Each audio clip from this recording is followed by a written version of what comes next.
Hi! My birthday celebration tonight.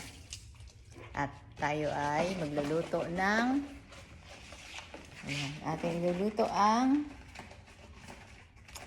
sushi bake. So, yan yung ating mga ingredients na gagamitin sa ating sushi bake. So, yan totoong crab meat ang ating gagamitin. Kaya lang, hindi ko alam tong mangga na to kung ano ang lasa. Cucumber, kipay, at saka ayan. So, let's make it. Ayan pala ako nito. Kasaba. Baked kasaba. Ito muna ang ating gagawin. Ito naman yung gagamitin nating avocado. Ingredients ng ating kasaba. At 4 na itlog ang kasama niyan. Bali, 6. Pati yung sa toppings.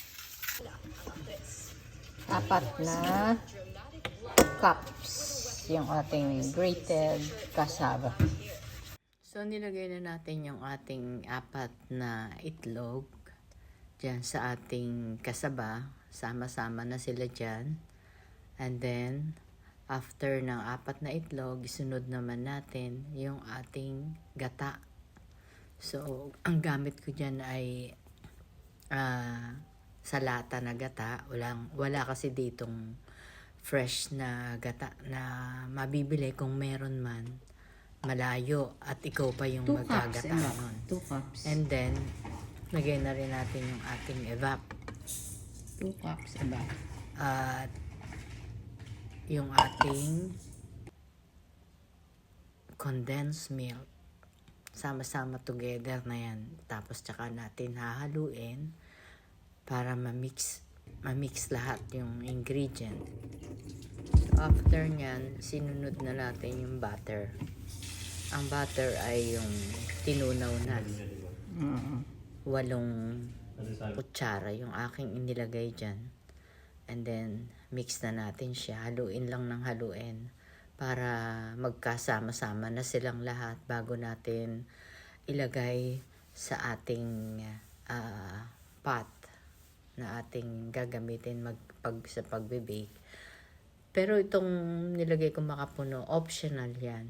Kung ayaw nyo nang may makapuno, okay lang. Okay lang yan. Pero kasi, yung makapuno, nakakapagpadagdag ng sarap at parang meron kang nangunguya na buko. So, dito nilagyan na natin ng butter yung ating tray para maiwasan natin yung paninikit ng ating kasaba. Una-una yung aking ginawa, inuna ko muna tong kasaba kasi mabilis lang naman yung kasunod. Mabilis lang yung paggawa ng ating sushi bake. Kaysa dito sa kasaba. Matagal to gawin eh. Pero iyan ay sabay-sabay kong ginawa sa araw na yan. Sabay-sabay ko siyang ginawa. Pagka talaga ikaw ay mahilig sa pagluluto, passion mo ang pagluluto, bali wala sa iyo yung pagod, hindi mo mararamdaman. Masaya ka. Masayang pagod. So, yan na yung ating ilalagay na topping sa ibabaw. Pagkatapos niyang maluto, yung parang 10 minutes more para maluto yung ating kasaba, ilalagay na natin yan sa ibabaw niya bago natin ibabalik uli sa oven para naman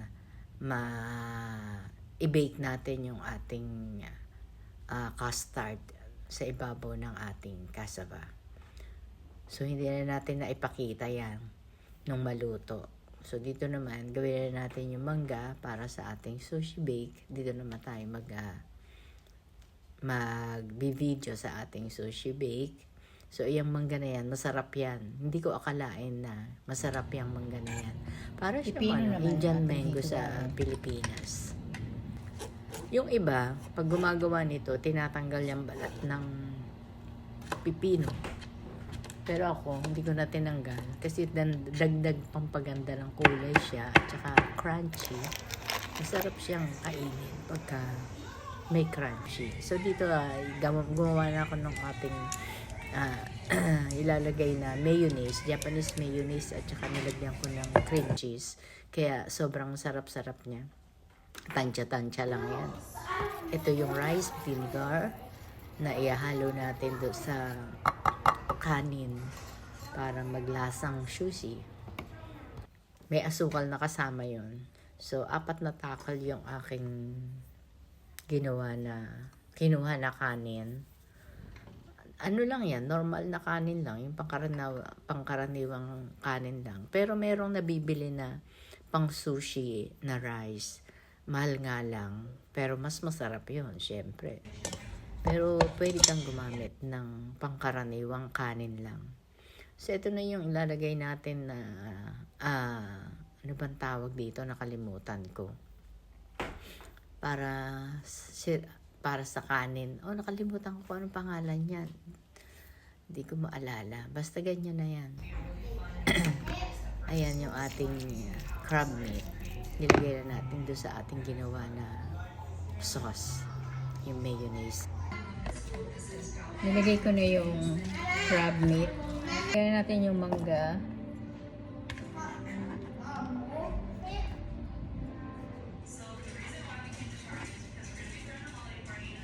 At yung pipino.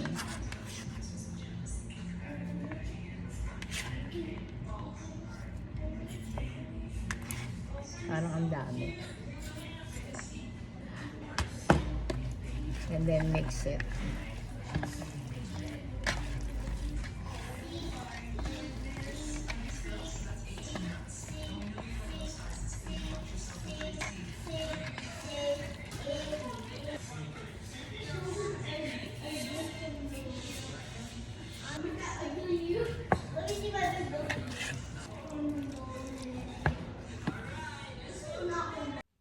So, ayun na, natapos na nating i-mix yung ating crab and mayonnaise.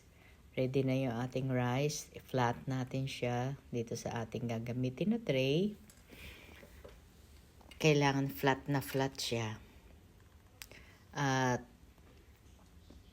yung ating ilalagay na toppings sa ibabaw, mas makapal dapat kaysa doon sa kanin. Para hindi masyado ma-overpower ng kanin yung ating toppings.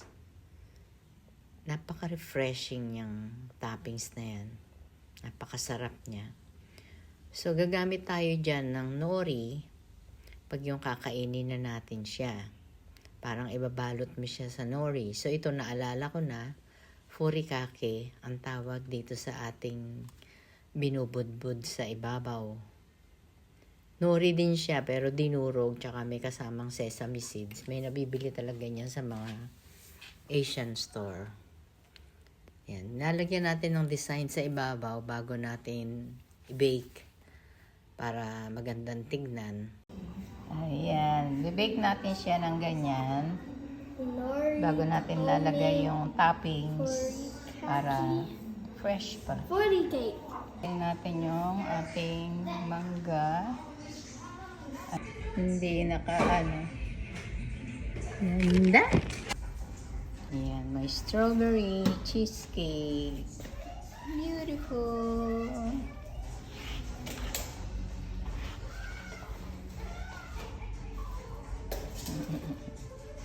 Ito ba?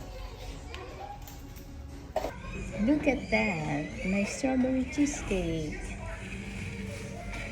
Ganda, di ba? Very nice.